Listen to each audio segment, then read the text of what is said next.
You know, there's this type of individual who navigates life absorbing every single emotion in sight. Not only their personal ups and downs, but also those of everyone around them. They're akin to emotional antennas, picking up on every vibe that comes their way. We often label them as deeply feeling people, empaths, or just folks who experience too intensely. And let's face it, culture has conditioned these individuals pretty effectively, right? It's drilled into them that their heightened awareness carries a hidden toll. The toll of serving as the go-to emotional haven, the default listener, the free counselor for all. Yet, something truly remarkable unfolds when one of these deeply attuned people finally pauses. They just halt everything. No more soaking up others' feelings like a blotter. No more agreeing when their gut yells otherwise. No more contorting into uncomfortable positions just to ease someone else's discomfort. The outcome isn't predictable at all. They don't turn icy or harsh. Instead, they evolve into something much more threatening to a society reliant on their constant self-denial. They awaken. Allow me to explain what's truly at play.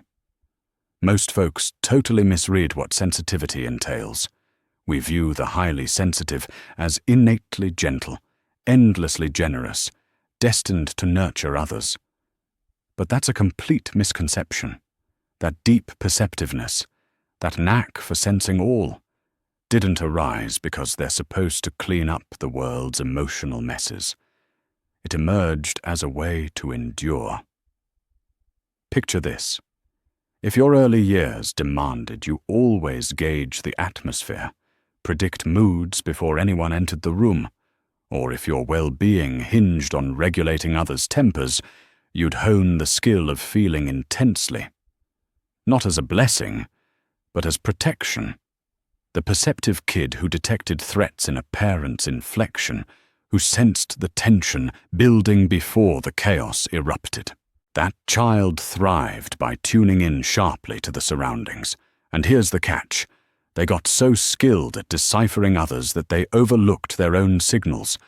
That's why we see these deeply feeling adults at 30, 40, or 50, still running on that old survival script, still tying their worth to how helpful they are, still thinking that enough generosity, enough empathy, enough yielding will secure the affection they've craved forever. What a clever illusion we've foisted on them. We've persuaded them their perceptiveness is a treasure to distribute freely, always, no matter the personal drain. We've preached that limits are self-centered, that refusing is rude, that self-care somehow undermines who they are.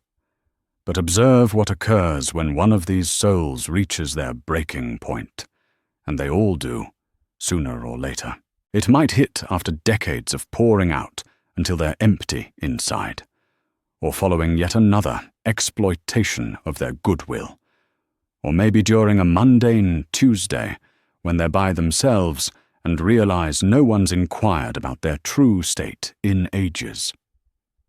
At that juncture, a shift begins. It might not be flashy.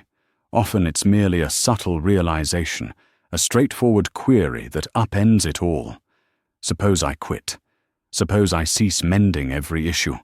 Suppose I quit taking on others' suffering. Suppose I quit being on call for every drama, genuine or fabricated. Within that inquiry lies a certain dread, doesn't it? For the deeply attuned person has woven their sense of self around indispensability.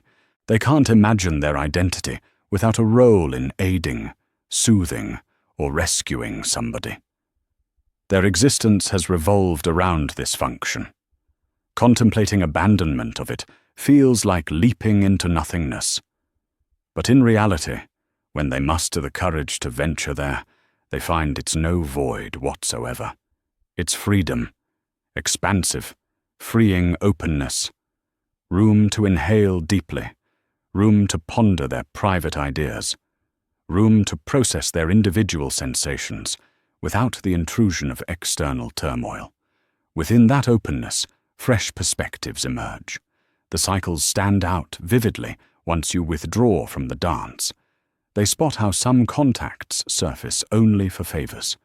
They observe who fades away once the sensitive one stops initiating. They identify the energy drainers, those appealing types perpetually in turmoil, forever seeking aid, endlessly extracting without reciprocating. Now this turns fascinating, because the attuned soul doesn't sour upon spotting these dynamics. Isn't that the worry? The concern that dialing back, the openness, the compassion, the boundless kindness will morph them into a jaded, resentful shell. But that's not the case. What unfolds instead, that's when they grow more selective. They cultivate a kind of mindful awareness.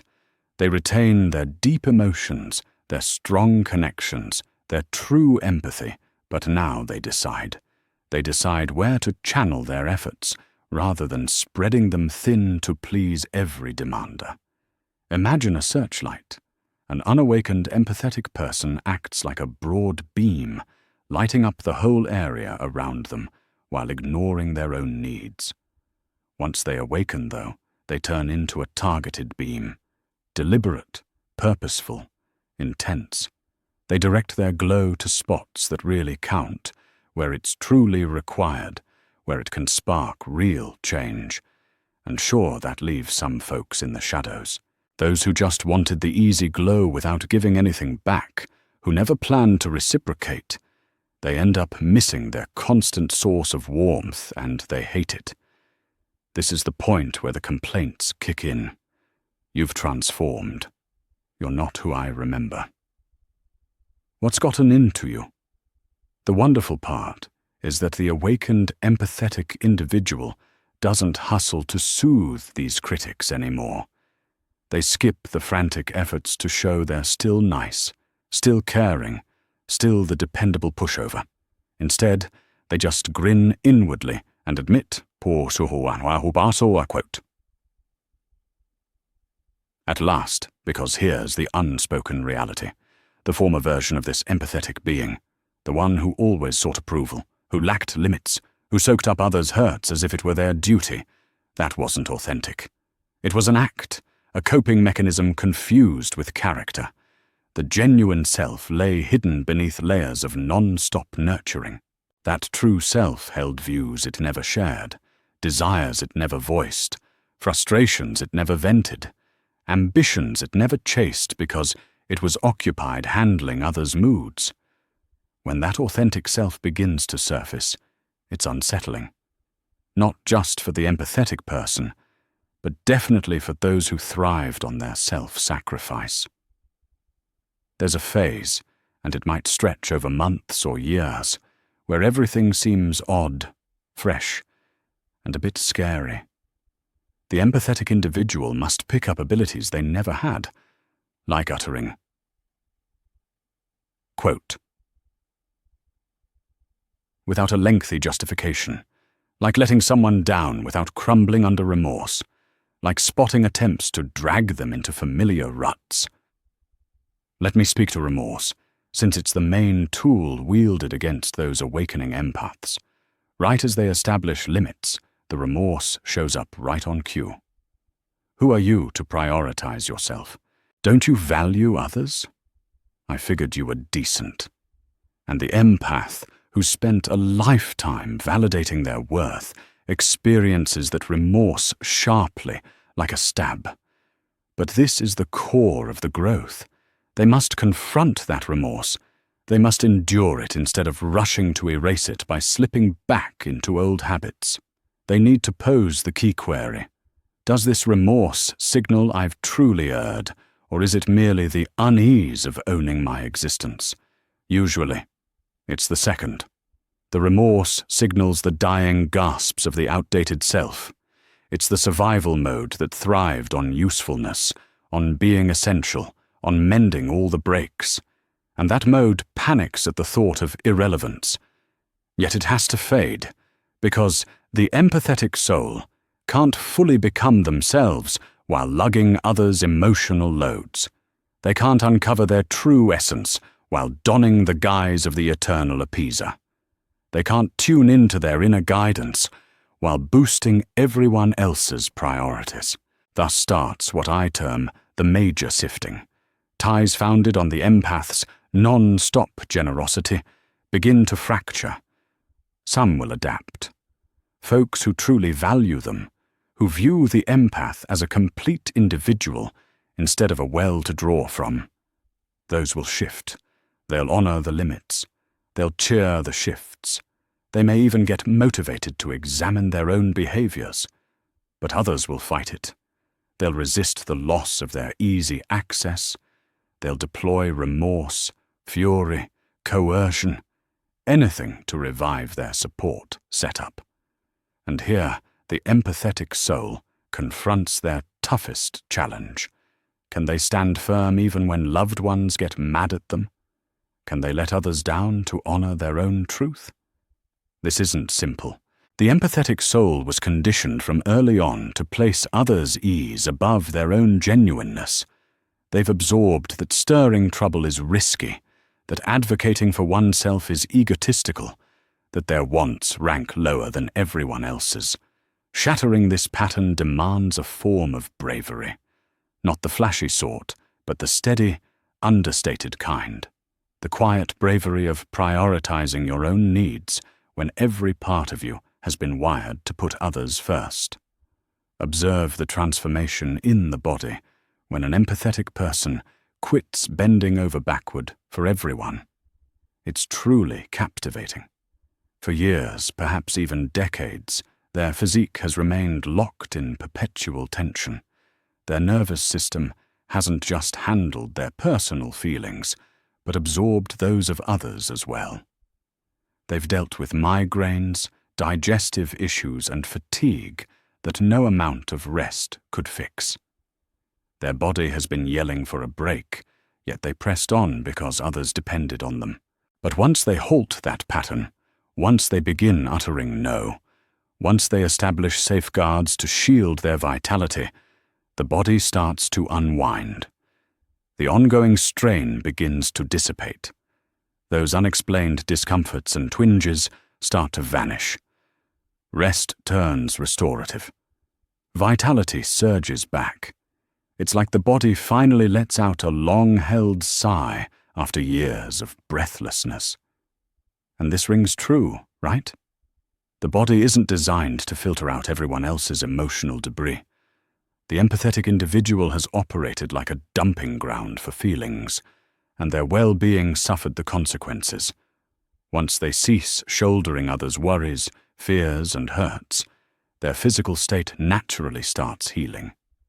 Now here's a key point to grasp. When an empathetic person stirs to awareness and begins recognizing reality, they don't shed their empathy. That's the misconception folks dread, but it's unfounded. They don't turn indifferent, detached, or harsh. Instead, their empathy evolves from instinctive to deliberate. Prior to this realization, they soaked up every vibe unconsciously, like a sponge dunked in a bath. There was zero say in the matter. If someone felt down, so did they. If another was jittery, the jitters hit them too. If anger flared nearby, they shouldered the duty to smooth it over. Yet post-realization, a change occurs. They retain the ability to detect those feelings. Their intuition stays sharp, perhaps keener than before. But now, a brief interval arises between detection and immersion, a beat to reflect. Quote 3. They cultivate a kind of discerning filter, open enough for true bonds, yet resilient enough to stay whole. This intentional empathy turns into their greatest strength. They enter a space and swiftly gauge the atmosphere without being overwhelmed. They hear out someone's troubles with real understanding, but exit without hauling that weight. They form profound attachments without vanishing into them. This is the treasure their empathy was destined to yield. Not perpetual self-denial, but mindful bonds, not engulfment. but authentic understanding. Not sinking beneath others' tides, but navigating life's emotional currents with grace. Let me share what unfolds in connections with others. When an empathetic person awakens, the shift is striking. Those who have been draining them drift off without fanfare. No dramatic clashes ensue. Typically, it's a slow retreat as the empathetic one withdraws from outdated roles. The acquaintance who only reached out in turmoil goes silent when the frantic fixes cease. The relative craving endless emotional backing shifts focus once limits emerge.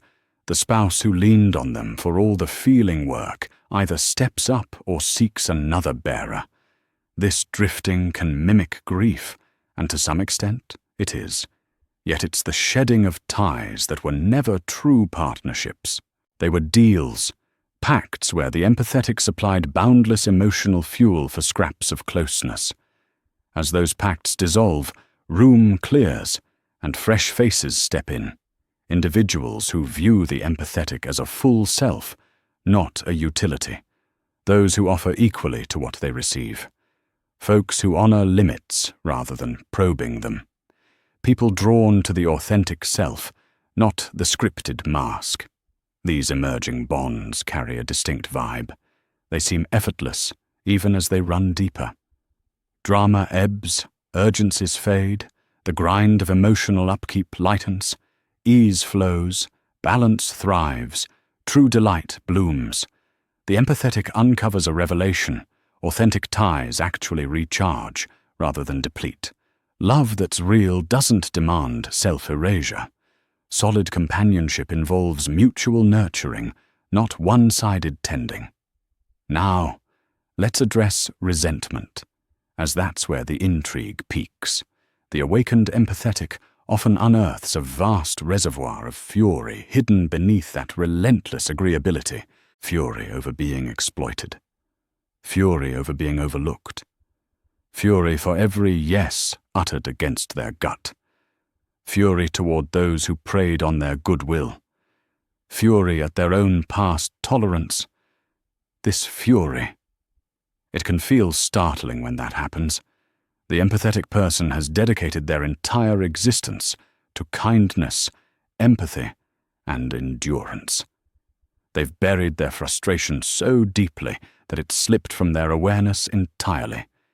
Yet it lingered the whole time, brewing beneath the skin, seeping into grudges, acrimony, and ongoing tension. And once this frustration breaks through, the empathetic individual frequently freaks out. They worry. Quote 5. But that's a false assumption. This frustration isn't reshaping them into a stranger. It's uncovering a presence that's always existed, but was never allowed to breathe. And when this frustration is recognized and channeled properly, it proves to be beneficial.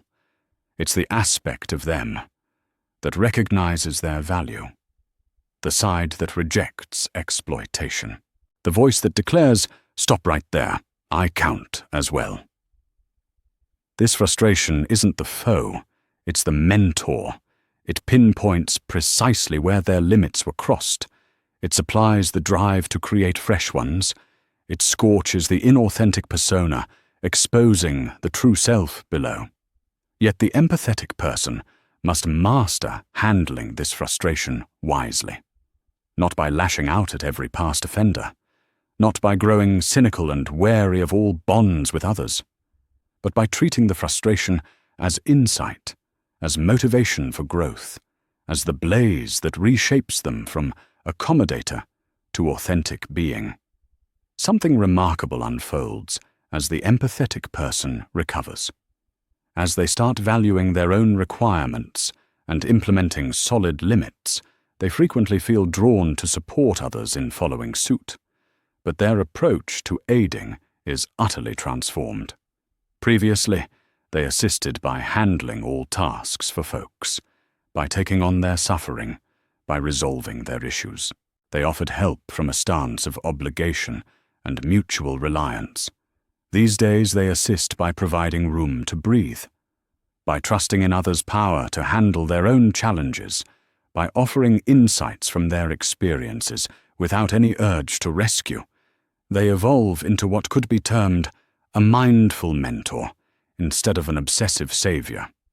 And this method truly benefits people more than the previous one ever could.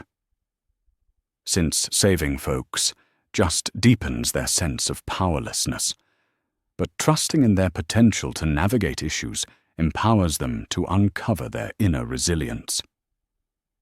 The enlightened, empathetic person grasps that the most valuable offering to others isn't performing acts on their behalf, but having faith in their ability to act for themselves. Allow me to share what I term the reclamation of one's essence. Following the first stirrings of awareness, once limits are in place, once certain ties dissolve and others shift, comes a phase where the empathetic person must practice being by themselves, truly solitary, not in isolation's ache, but in genuine seclusion for the initial time in their journey. No audience to satisfy, no feelings to regulate for someone else, no act to put on, just their own company. And initially this might unsettle them, as without the constant outer clamour, they must confront their inner world, their thoughts, emotions, yearnings. They need to pose the inquiries they've dodged for years. What do I truly desire? What are my real views? Who am I apart from serving others? Such queries can seem daunting, because the empathetic person has long shaped their identity via relationships, leaving them uncertain of their solo self. But herein resides the profound reward. Within that aloneness, in the void free of acts or appeasement or repairs, they encounter their core for the very first time. They uncover personal tastes, viewpoints, eccentricities.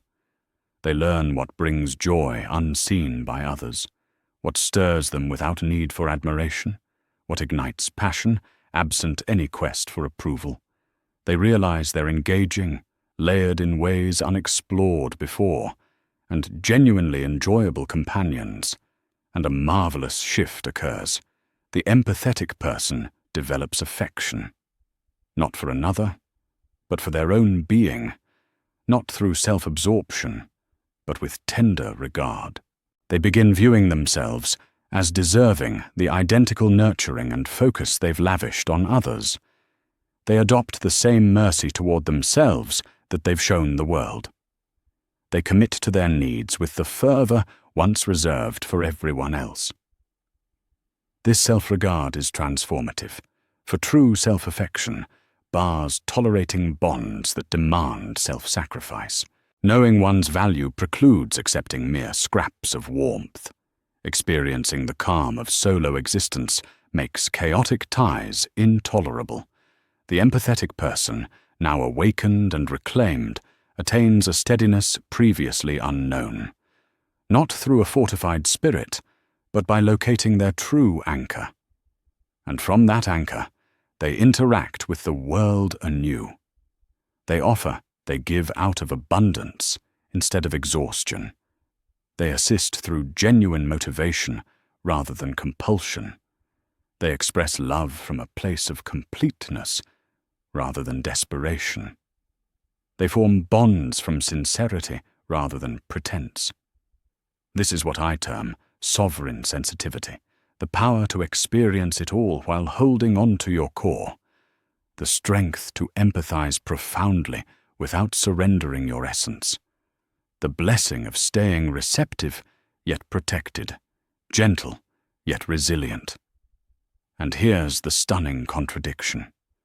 When the empathetic spirit ceases the endless quest to satisfy all, when they quit soaking up every surrounding feeling, when they prioritize their own well-being at last, they end up far better at aiding those around them.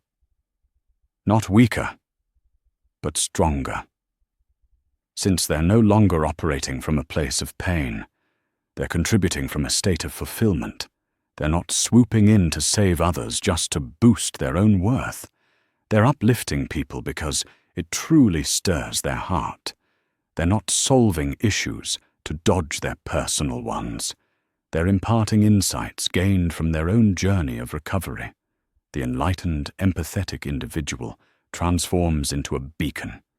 They root themselves firmly, casting their glow consistently, guiding the way for anyone prepared to look. Yet they avoid pursuing lost vessels through the mist. They refuse to leave their station to salvage every struggling craft. They believe their unwavering radiance suffices, that those destined to discover the route will do so. This represents authentic service, not self-destruction, but self-gift.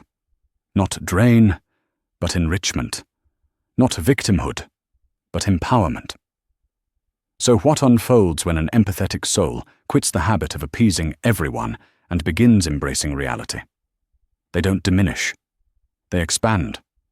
More truly themselves, more deeply linked, more impactfully engaged, more vibrantly thriving. The authentic essence, long hidden beneath layers of crowd-pleasing, at last breaks free. And that essence proves extraordinary. Not due to flawlessness or transcendence or escape from human challenges, but because it's genuine, flawed, chaotic, boldly genuine. In a realm brimming with facades and acts, that genuineness stands as the greatest treasure of